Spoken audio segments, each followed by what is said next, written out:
There's a moment in every highly sensitive person's life that changes everything. A moment that Jung described as the most dangerous point in the psychological journey, and that Huberman's neuroscience has recently proven to be the most powerful turning point the human brain can experience.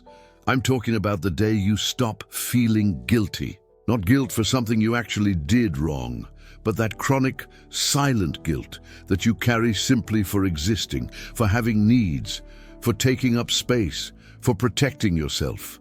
The narcissist, who spent years manipulating you with this psychological weapon, never imagined that day would come, and when it does, they lose all the power they had over you, completely, with no chance of recovery.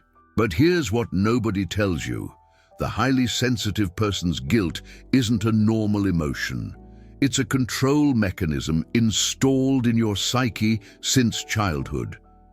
Jung discovered this in 1921 when he mapped what he called autonomous complexes, psychological structures that operate independently of your conscious will, like little personalities within you that were programmed by other people. Huberman confirmed this in December 2024, when researchers published in the journal eLife that guilt and shame operate through completely different neural circuits. Guilt activates the posterior insula and the striatum, structures linked to the perception of harm and reward. Shame recruits the lateral prefrontal cortex, the region of cognitive control. And the chronic guilt of the highly sensitive person, it hijacks both systems at the same time, keeping you trapped in a cycle where you feel like you've caused harm and simultaneously punish yourself for it. This has never been said like this before. You need to understand something crucial before we continue. What I'm about to reveal in the next few minutes will dismantle a psychological structure that's been built over decades. If you're highly sensitive and feel guilty for things that normal people wouldn't even notice, that's not excessive sensitivity. It's programming. It's conditioning. It's the narcissist's shadow living inside you, disguised as a moral conscience. Jung warned about this over 100 years ago. He said that inappropriate guilt is the main mechanism by which the shadow of another colonizes our psyche. When you feel guilty for existing, for having needs, for taking up space, that's not your inner voice. It's the voice of whoever taught you that you were too much. And now I'm going to show you exactly how this works neurologically and how to break that cycle once and for all. Hold on, because what Huberman discovered about guilt completely changes how you understand your own emotions.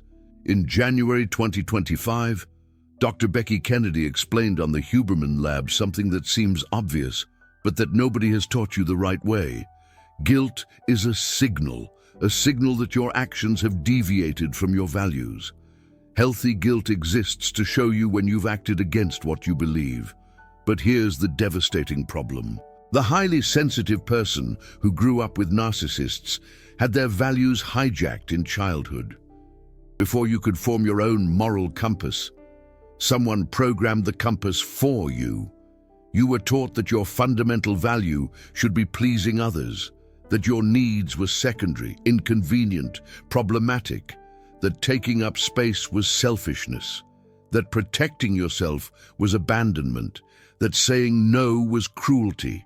So when you do anything that prioritizes yourself, your brain interprets it as a violation of fundamental values and triggers massive guilt, that tightness in your chest, that knot in your throat, that voice that tells you you're horrible for thinking about yourself.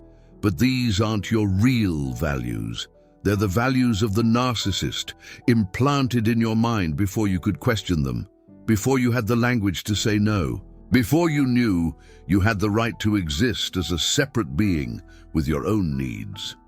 Research published in January 2025 in Frontiers in Psychology revealed something disturbing about highly sensitive people.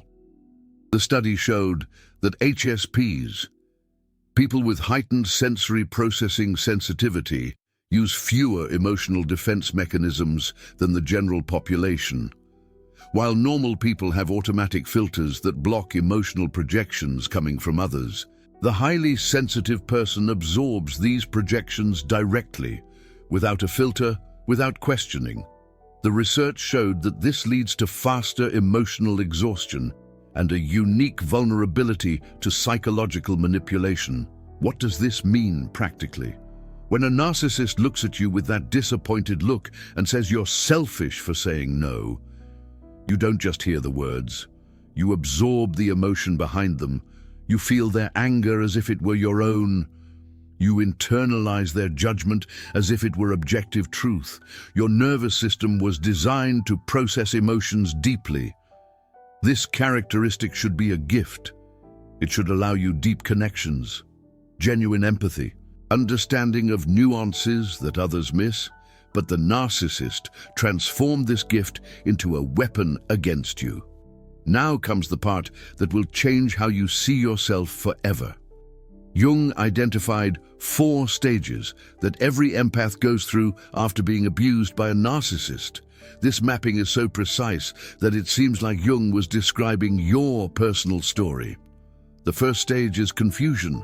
You don't understand why you feel so bad when you should feel relieved for having left the toxic relationship. You should feel freedom, but you feel emptiness. You should feel peace, but you feel anxiety. Your nervous system has been so calibrated to monitor the narcissist that now it doesn't know what to do without that task. The second stage is intense guilt, and this is where most people get stuck for years. You feel guilty not because you did something wrong, but because your old identity died. The person you were, the eternal giver, the peacemaker, the one who always put others first. That person no longer exists. They died the moment you said enough. And the brain processes this symbolic death as if you had committed a crime, as if having protected yourself was murder. You kill a version of yourself that existed only to serve the narcissist, and you feel guilty for it. The third stage is anger. Anger at yourself for having allowed the abuse for so long. Anger at the narcissist for having exploited your kindness. Anger at the world for no one having warned you before. Anger at the people who are still under the narcissist's spell and don't see what you see. This anger is necessary. It's life energy wanting to emerge. But if it's not channeled correctly, it transforms into bitterness that consumes you. And the fourth stage, the one that few reach, is integration. It's here that the guilt finally dies. It's here that you understand that the person you were wasn't really you. It was a version adapted to survive. And that person you're becoming, with boundaries, with recognized needs, with the right to take up space, that is the authentic version. Integration happens when you stop lamenting the death of your giver version and start celebrating the birth of your whole version. Hold on to that. It'll make sense when I reveal the complete protocol. Neuroscience, published in December of 2024 in the journal eLife, showed that guilt and shame, despite seeming like similar emotions, operate through completely different neural mechanisms.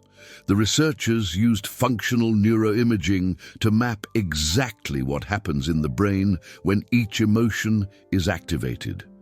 Guilt processes the intensity of the damage caused. The more damage you perceive you've caused, the more intense the guilt. Shame processes the perceived responsibility. The more responsible you feel, the more intense the shame. When you feel guilt for protecting yourself from a narcissist, your brain is calculating that you caused significant damage. The posterior insula is screaming that something terrible happened because of you. But the only damage you really caused was to the manipulator's inflated ego. And that's not real damage in the moral sense. It's a natural consequence of establishing healthy boundaries. The problem is, your brain has been conditioned for years, maybe decades, to treat the narcissist's discomfort as an existential emergency, as if their frustration were equivalent to your own destruction, as if protecting yourself were a mortal attack against them. Does it seem simple when I explain it like that? There's a neuroscientific detail that changes everything and that most therapists ignore. The 2024 research showed that guilt drives altruistic behaviors directly without cognitive mediation. When you feel guilt, your brain automatically pushes you toward reparative behaviors, apologizing, trying to fix things, sacrificing your needs to restore the relationship. All this happens before you have a chance to think rationally about the situation. Shame, on the other hand, requires additional cognitive control.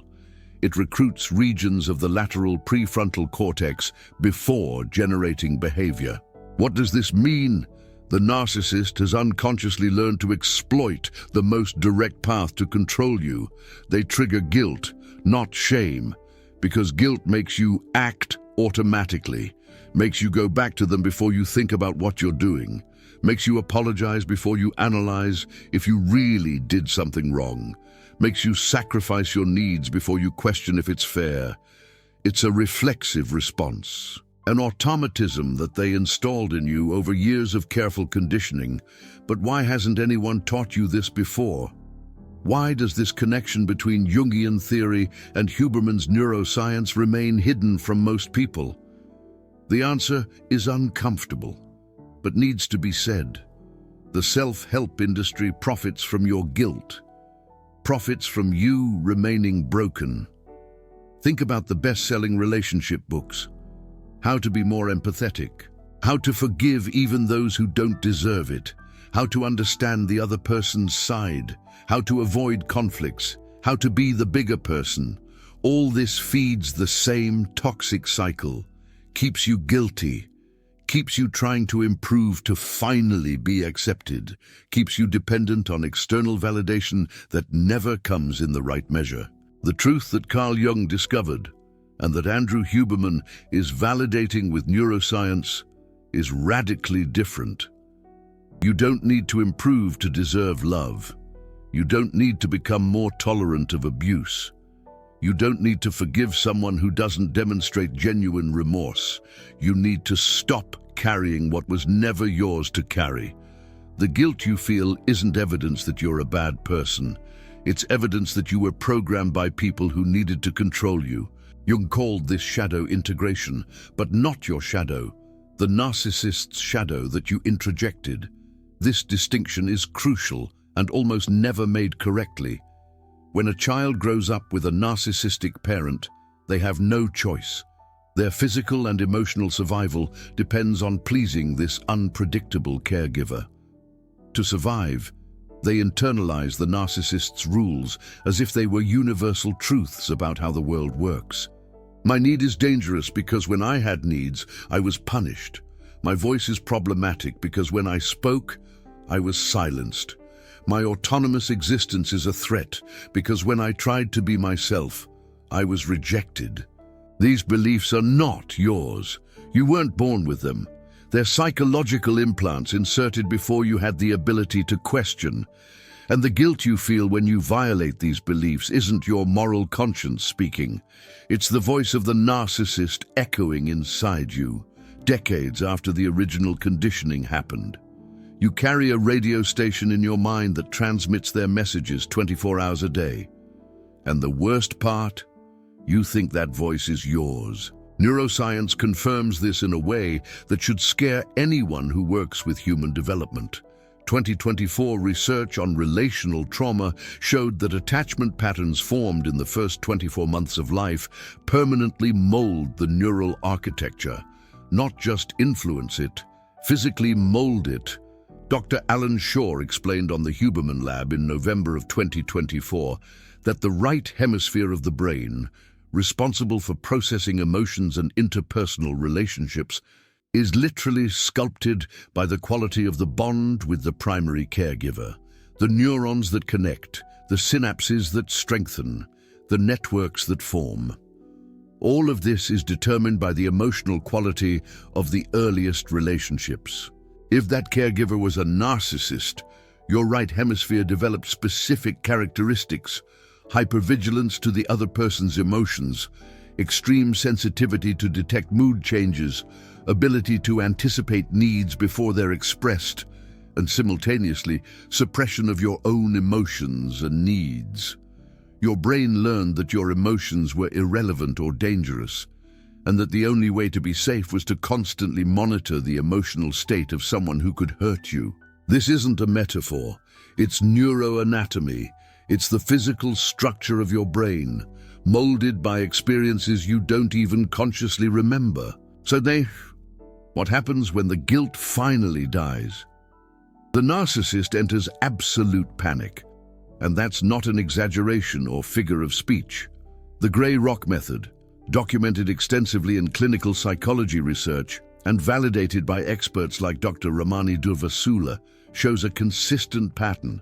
When you stop reacting emotionally to the narcissist, when you become predictable, boring, without drama, they escalate the behaviors before giving up.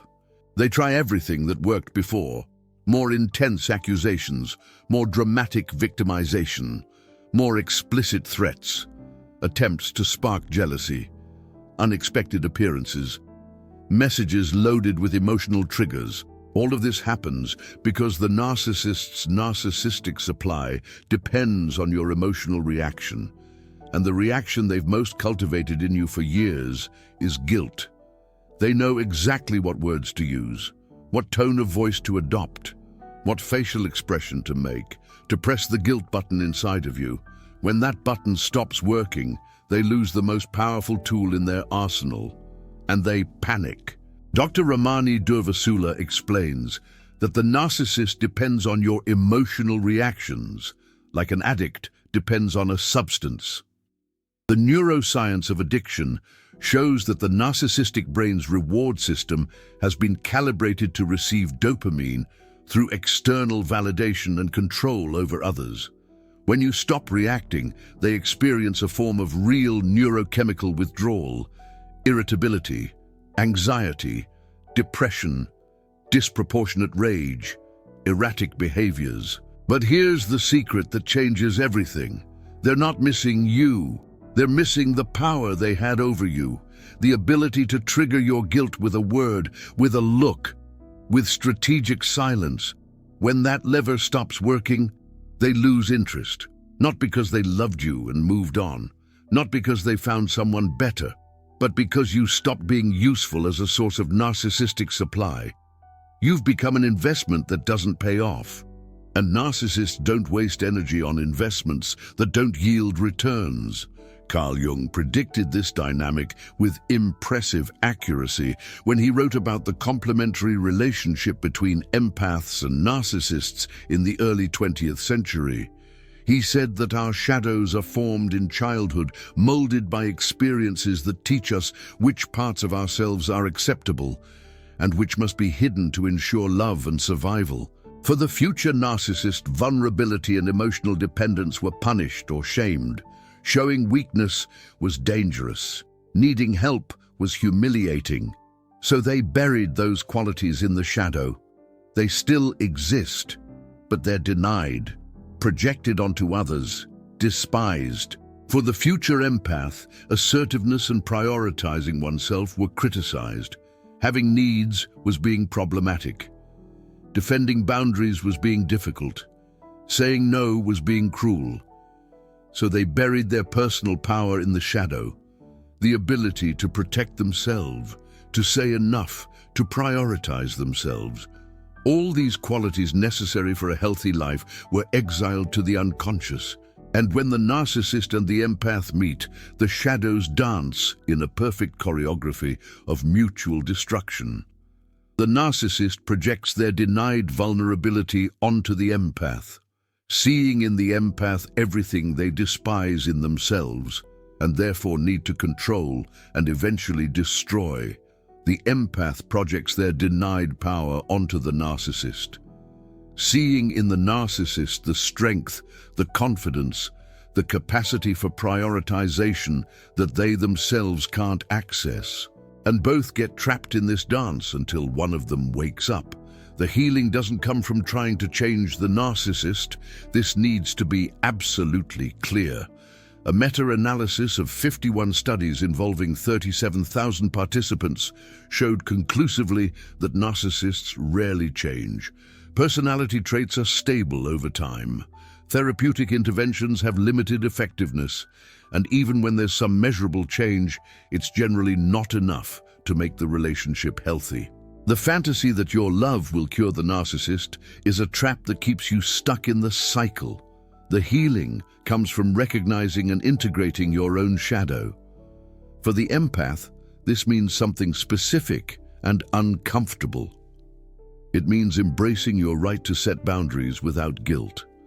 It means recognizing your own needs as legitimate and non-negotiable. It means accepting your inherent worth regardless of what you do for others. It means recovering the parts of yourself that were exiled to survive in childhood. The assertiveness, the ability to say no, the right to occupy space. Carl Jung called this the integration of opposites, the conjunctio that produces the integrated self. The empath, who was once self-sacrificing to the point of exhaustion, now carries both compassion and discernment, both openness and protection, both love for others and love for self, both the capacity to give and the capacity to receive, both generosity and boundaries. This is the whole person who emerges when guilt dies. And here's where the practical protocol begins. The hybrid 5-phase protocol for killing chronic guilt and freeing your psyche from the narcissist's shadow. This protocol combines Jung's findings on depth psychology with Andrew Huberman's neuroscientific validations on brain plasticity. Phase 1 is recognition. You need to develop the ability to identify when the guilt you feel is legitimately yours and when it's introjected projection. Practically, this means that every time you feel guilt, you stop and ask a specific question. Would I cause this same feeling in a person with healthy self-esteem who didn't have my history of conditioning?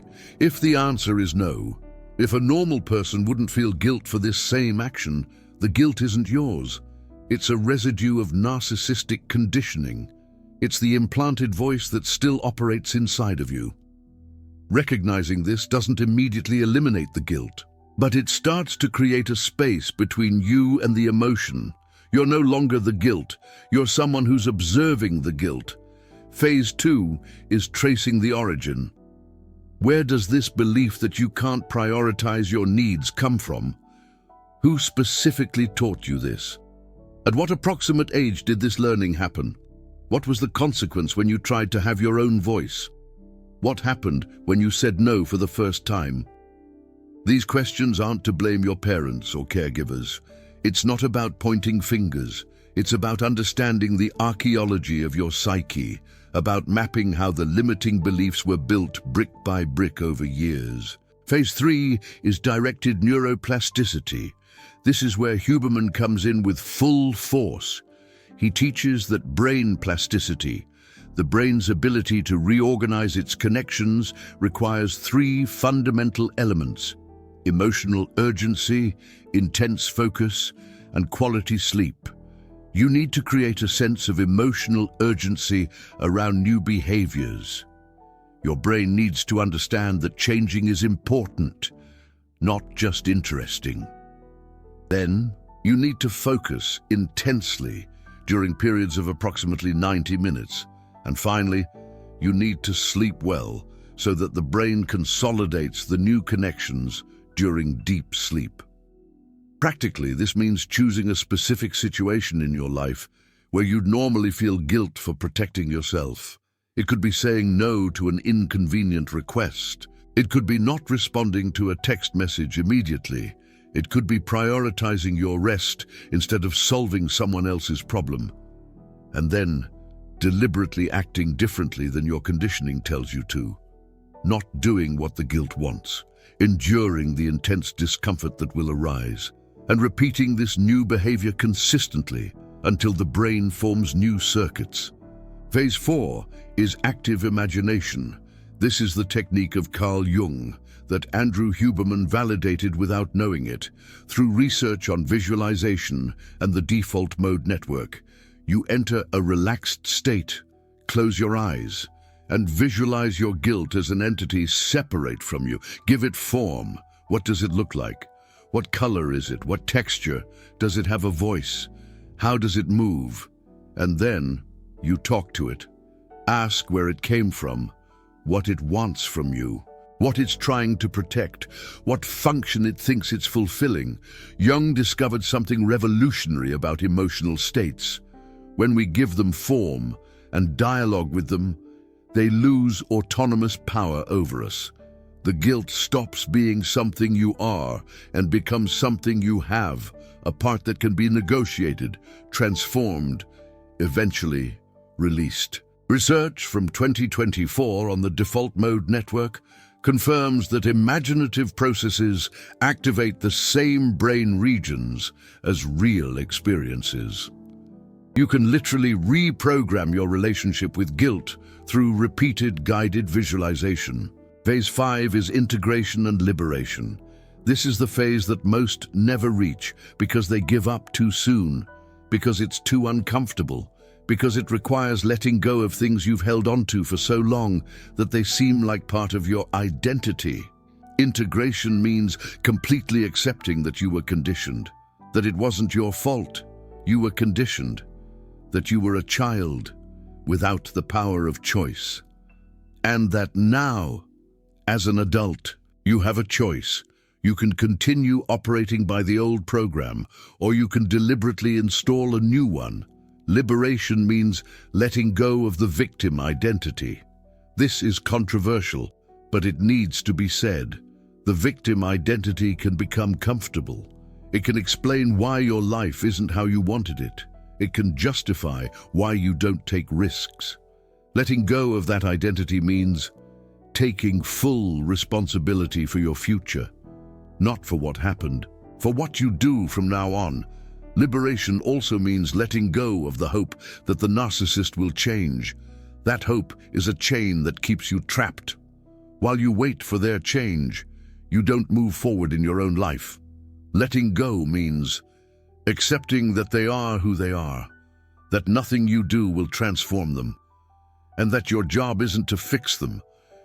Your job is to fix your own life. And liberation means letting go of the fantasy that if you had been different, you would have been loved correctly. This is perhaps the most painful belief to let go of.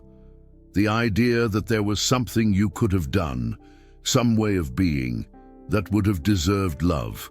None of that was about you. Narcissists don't have the neurological capacity to love in the way you understand love. They have the capacity to use, to extract, to consume, and you were used. Recognizing this without feeling guilt for having been used is the final milestone of healing. What happens after these 5 phases is what Carl Jung called individuation, the process of becoming whole. You don't become perfect. Perfection is a narcissistic goal. You become whole, carrying light and shadow, integrated in the same person, capable of loving deeply without losing yourself in the other, capable of protecting yourself without completely closing yourself off to life, capable of feeling the emotions of others without automatically absorbing them as your own, capable of having compassion without destroying yourself, capable of saying no without paralyzing guilt.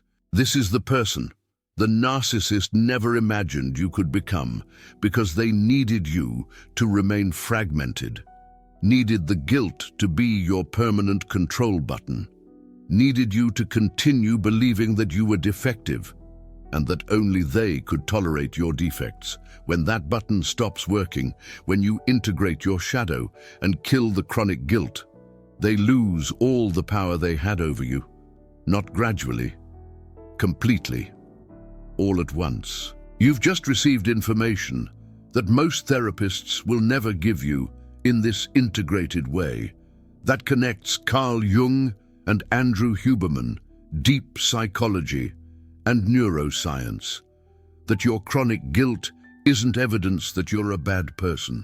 It's evidence that you were programmed by people who needed to control you, to satisfy their own narcissistic needs, that your highly sensitive nervous system isn't a weakness or defect.